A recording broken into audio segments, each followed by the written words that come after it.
Hey, what's up, everyone? My name's Lionel. Hey, I'm your host for LT Productions, and you are watching I Watch You Watch. We are covering Married to Medicine. It's season 10. This is episode 2. We're going to get into this and to go through this expeditiously. I appreciate everyone for coming to my channel. Please like this video, share it. Also, subscribe to my channel if you're new.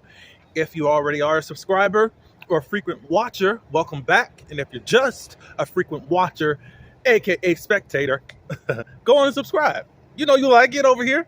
Come on.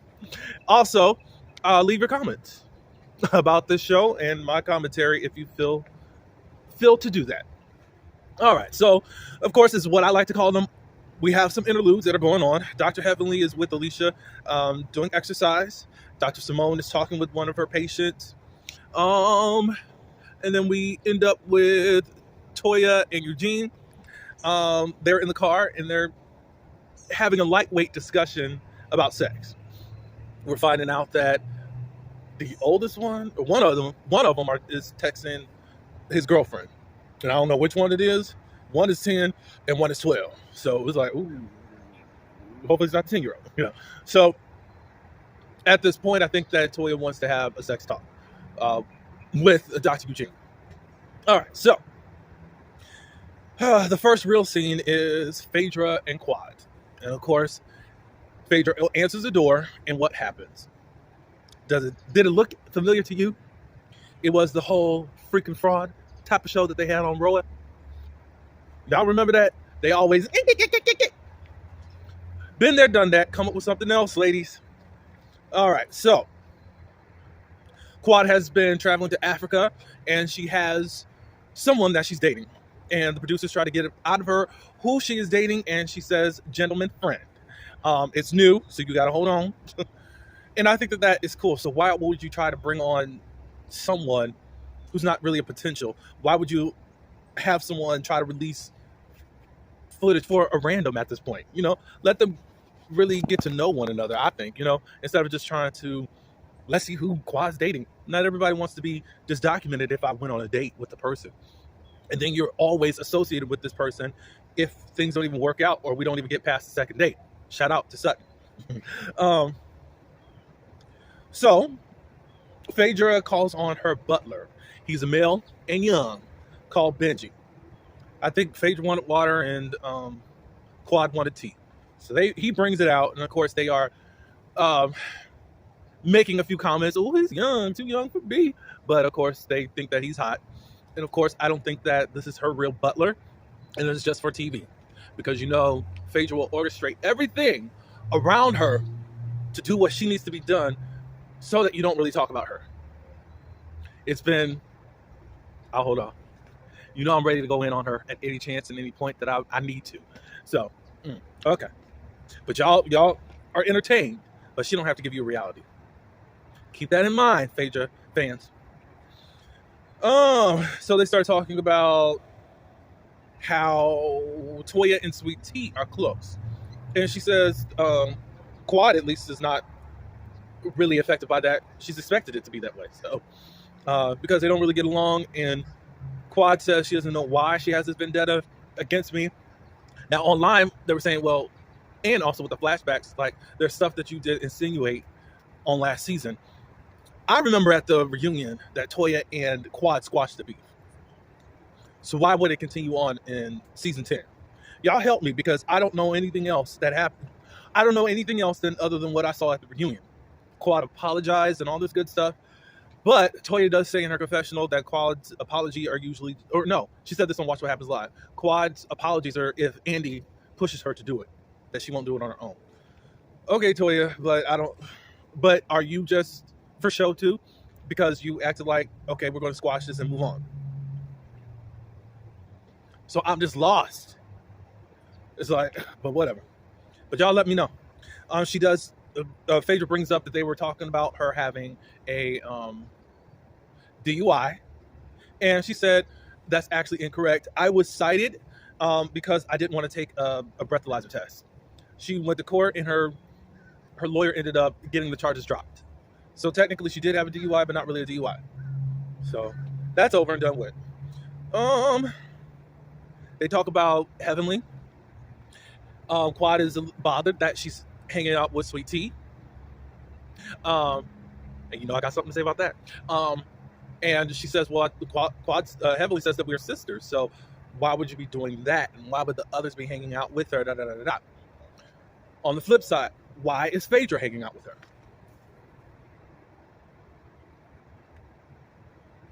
And I'm going to say something later on, because as I said, I'm going to take every opportunity to get into Phaedra's arse.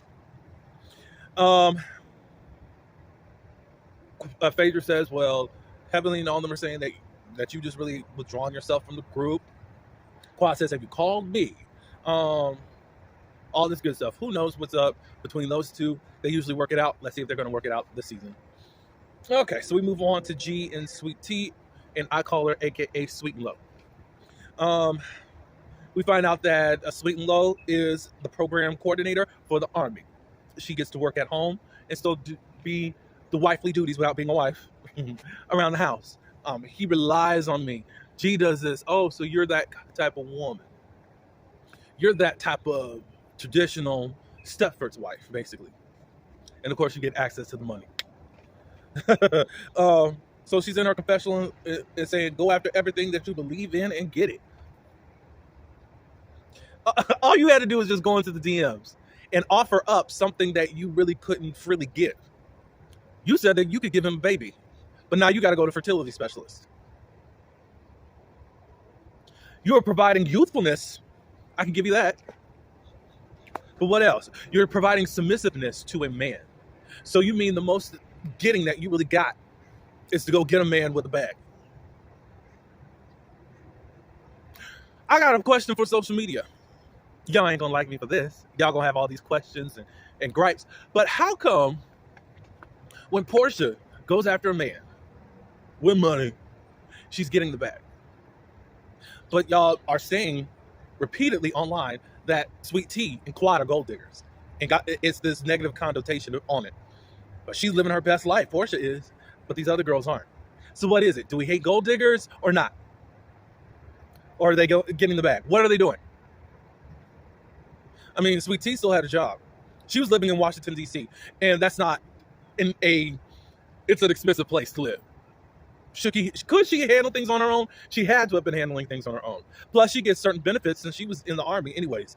Does this girl really need a man? No, but she decides to kind of do what needs to be done to get to the larger bag without doing anything. But you're going to pay for it.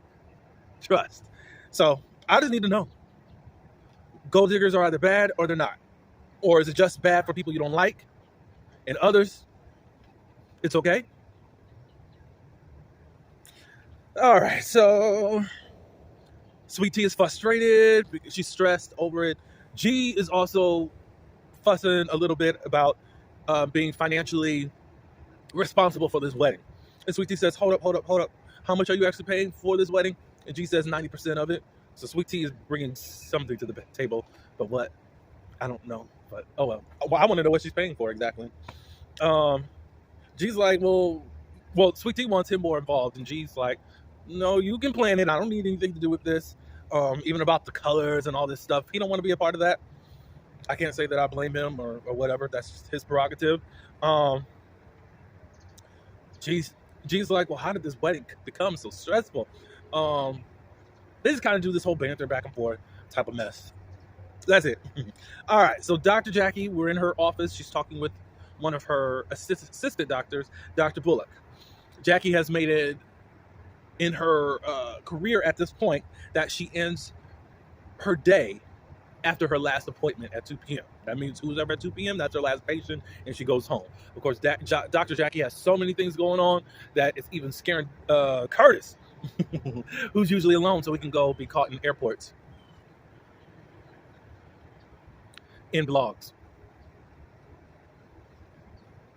Also, one of her patients is Debrat. Debrat and Judy, they have a show that's on WeTV, and I think they're a part of, is it Grown in Hip Hop, is it? I think it's called, on the WeTV. I think it's called that. Growing Up Hip Hop or something like that. So she's one of her patients, and they're visiting. Dr. Jackie goes into a little bit more context of having, I'll say it like Eva said it, late in life pregnancy. Debrat is 48 and she's having her first child. And there's a lot of things you have to look out for, and you have to really take care of yourself versus somebody probably in their 20s or something of that nature, you know? So Debrat isn't eating that well. And of course, it's a more funny, light scene as her sneaking off to get something from Wendy's and all that good stuff. But Dr. Jackie wants her patients to be accountable to her. It was a cute scene. All right. So Toya calls Sweet Tea. She's inviting Sweet Tea to her wine club. She has this wine club, and she's going to have like a chic wine tasting. She tells Sweet Tea, there is no type of hold down, type of dressing, frills. I need y'all to dress sexy.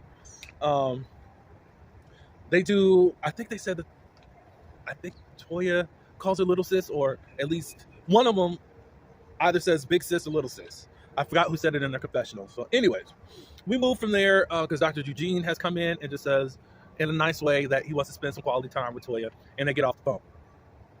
And basically Toya says, you know, Ashton says that you were caught watching Playboy, some porn. And Eugene said, what?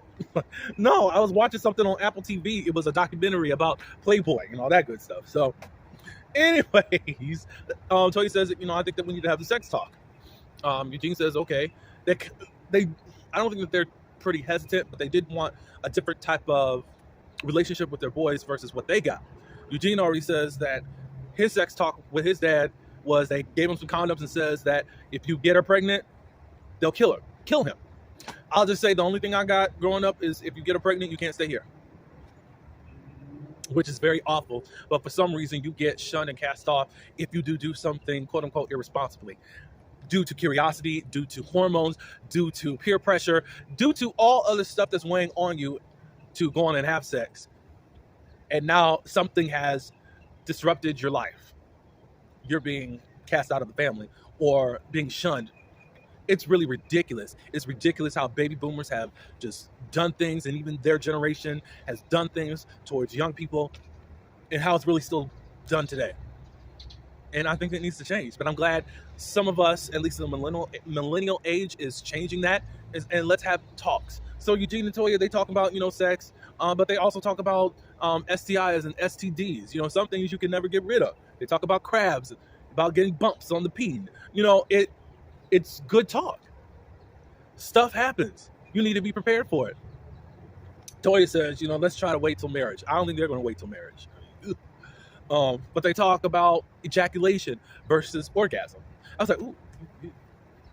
At least you got a professional there that's able to say stuff, not in an ignorant way. You know? So I was like, ooh, should they talk about that now? For 10 and 12? I mean, right now they're really curious and they have a intellect. So you better get in their minds as parents, because they're seeking out information. They're hearing it from friends. They're hearing it from everyone else but you. So I congratulate them on that. Thank you for that type of talk. I wish I had that type of talk growing up. Oh, let's see. All right. So Sweet Tea's going wedding dress shopping with her friend. Her friend is Jessie. And of course, good. We're at a shop where the shop is handing out wine as you try on the wedding dresses. Toya joins and also Phaedra joins. Okay, this is where Sweet Tea does say that Toya is like a big sister to her. Sweet Tea thought it was really important to make connections with Dr. G's friend circle. I'll say something in just a minute because something's going to come out in just a second about why I would react the way that I am. So, of course, she starts trying on dresses, and they're taking some digs on the sly and acting like they're jokes. And you can tell that Sweet Tea is trying to be a good sport, but it's really bothering her. So they're looking at the dress, and, you know, Alicia is butt challenged, as Phaedra would say. If that came out of Heavenly's mouth, y'all would have had a fit. But because it came out of Phaedra's mouth, it's the most funniest shade ever. But this is supposed to be from a friend of the man that she's about to marry. Every chance I get. So Sweet Tea in her confessional's like, look, I'm around Atlanta and I think that I look pretty good. I'm glad that I have not been untouched and all this good stuff. And that's good, because even though I think that you're going to fall bait to the Atlanta BBL coalition, I believe it's going to happen to you. Just give it a couple years. But I mean, still, I think that Sweet Tea should be okay. I mean, Dr. G did pick her the way that she did look, despite of what other people may say about her. Now, why he picked her, I don't know. Oh, okay. So Jesse says, "How did you and or one of them asked Jesse, how did you and Sweet Tea meet?" They met through this group chat. It's for women who date older men. And they said, "What is that for? Sugar babies?" Phaedra says, and Sweet Tea's hearing all that. No, it's just women that date men when there's it's like an age gap support group, and they're still convinced sugar baby and all this good stuff. It is interesting. Well, Sweet Tea said that she has a lot of friends her age that don't really understand it, so they're around women that understand about that. So what in the world are y'all talking about for real? Because it seems like, when he's talking down to you, you just got to take it. Like, what are y'all having discussions about? Because if you need support in anything, as far as something that's probably a challenge, should you really be doing it? I'm just saying. So on her third dress, that's has been the best vote as to what a Sweet Tea should get. I don't know if she actually bought the dress or whatever, but it looks like that's the way that it's going to go. Toya's event, but before she goes, she gets a pep talk from Eugene, like, that you're stepping into a different lane, and these women are probably going to bring the shade. So look out for shady comments. And I could just say right off the top of the bat, nobody did anything shady to Toya this event. And the camera kept staying panned on Dr. Heavenly during the whole thing. And you're like, why y'all gotta do that to that? I mean, really, Dr. Heavenly would be the one to do it, but at least the loudest one to do it. So, hey, I don't know. So, of course, everyone arrives, all that good stuff. Sweet Tea is there. She has on a dress, too. They get on the talk of the wedding dress shopping, and they feel like Phaedra and Toya were being rude and mean. And Toya's like, rude, mean? Y'all were taking digs at her. Sorry. But it's not going to ever take off as that. Again, if Heavenly had said what they said, it would have been a hellstorm on social media and on the show. But Toya says, if it came off as mean, that's not what I was doing, blah, blah, blah, blah. So Dr. Heavenly's there, and she says, I heard that you are in therapy for older men. I said, Lord. But Alicia says, you want to join? And Dr. Heavenly says, well, no, Daddy's just 6 months older than me, so it wouldn't really work out that way, So Sweet Tea thought that she was really going to do something out of that, but it didn't really shade as like she thought. She also feels like, Sweet Tea, that she feels like she's being ganged up since y'all talk about the ex-wife, blah, blah, blah, blah. Did they say that? I know that Dr. Jackie did apologize regarding that. And we shouldn't have been bringing her up like that. But this is my thing. You decided not to only get with this man, but decided you wanted to be a part of his friend group, which includes the ex-wives who are actually loyal, or the friends of the ex-wife who are actually loyal to the ex-wife. How dumb is that? And then also, you wanted to join the show that she was on and now live in the house that she was in. What did you expect? I mean, for real. Sweet Tea, what did you expect? That is so interesting to me. Simone is seeing that Sweet Tea is very agitated, and she says, are you okay? And they end up going to the bathroom and says, I don't have the support at home. And all this stuff. She's really getting frustrated because she's feeling the heat. I'm like, this is episode 2, lady. How do you plan to really stay on this show if you can't take the heat of these ladies? You're a fan of the show. You know what happens. I don't know this. You created what you really want out of the show. I'm sorry.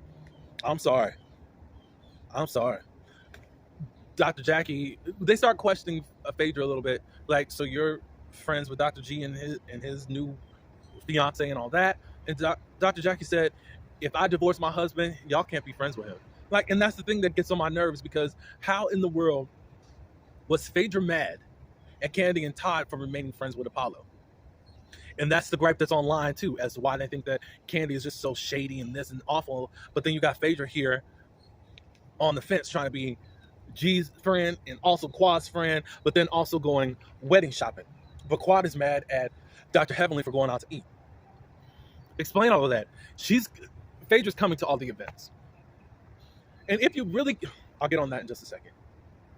I don't understand why everyone is tiptoeing around Phaedra, and she seems to get special treatment to do certain things. Because if another person does it, they're dirty, they are fake, we need to get rid of them. But this one.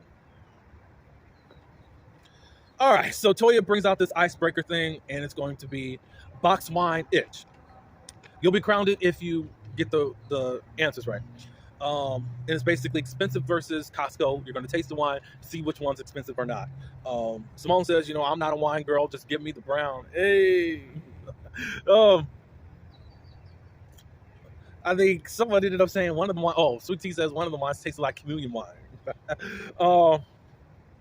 So Simone ended up winning because she was able to guess the Costco wine that comes from the box. Sweet Tea is ready to go, and as she gets up, the price tag is still showing. It's in the back, and of course, everybody is fooling her and laughing behind her back, including good Phaedra that y'all show love so much. Dr. Jackie was in her confessional like, of course, she's not going to buy that dress. She's got to marry Big Daddy first. Oh, pure funny, pure shade, and all that good stuff. Let's see. So Phaedra and Greg, they do meet as buddies.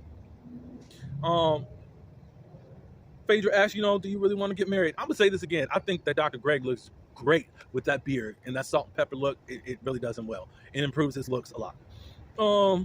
He said, yeah, really after, well, let's see. Phaedra was like, so you want to get with someone younger? Don't you need someone kind of like-minded? Like, and were you kind of the predator in this thing? And Greg said, no, she pursued me. I think I was more the prey than a predator towards her. I said, okay. So you're not scared being around her? And Greg says, no, Quad made me scared, whatever that means. He does feel like Sweet Tea brings peace and calm to his life, and she's really a friend to him. And Phaedra said, you got a prenup? He says that he's open to it. He says, Phaedra says that she doesn't trust anyone. So you better get a prenup. And Phaedra herself says that she's not sure if she's going to be getting married again. It looks that way also for Phaedra. She's not going to get married. And I don't think she wanted to get married the first time, but she had to look right in front of the church. So when she went to go look for her cellmate to finally give her some babies, she did, and ended up getting knocked up on an air mattress. So I don't think that she's going to get married either. And of course, we know about the emoji man that's probably just a fan taking a photo op. That's all I do have. It was a funny and interesting episode. I'm going to call out Phaedra every chance I get. I'm going to call out the hypocrisy of the Krianta coalition. I'm going to call out when y'all try to be critical towards Quad, but not critical towards other people that you actually like. I'm going to do it all. I did like this episode. Next episode's going to get really, we ready for that one, right? All right, but that's all I do have. Please like, subscribe to this channel, share this video, and leave your comments. Until the next one, peace.